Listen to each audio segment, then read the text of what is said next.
وبهاد العلبه ديال الحليب المركز وبدون كريم شونتي ولا كريم فريش ولا فواكه غادي نوجدوا هذا الكلاص الكريمي مذاقه رائع بزاف. فيه واحد الطعم اللي مختلف، كيجي خفيف وكاع مقاصح، واللي زوين فيه انه ما كيتحجرش نهائيا وخيبقى دائما في المجمد.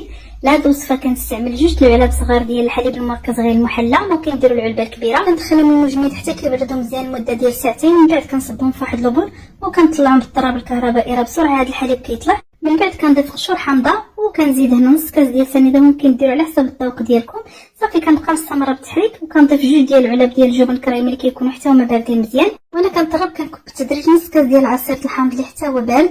في الاخير كنزيد هنا معلقه صغيره ديال نكهه الحامض، كتبقى اختياريه، انا ضفتها غير باش تعطيني هذا اللون. القوام ديال الكلاص قبل ما يجمد كيكون بهذا الشكل. صافي كنوضعوه في هذا البوطه اللي غادي يدخل المجمد، كنخليه كيبات من احسن ليله كامله، وملي كيجمد كنحصلوا على كلاص اللي بقوام كريمي ما كيتحجرش نهائيا، وفيه واحد الطعم اللي لا علاقه له مع اللي كيتحضر بالكريمه اللي كيكون قاصح وكيدلهم ثقيل. انا زينت بشويه ديال لوز ايفيلي، ممكن ديروا اي حاجه متوفره عندكم، راه ميمكنش هذا الكلاص شحال كيجي بنين ومنعش. نتمنى انكم تجربوه وما تنساونيش من لايك الفيديو.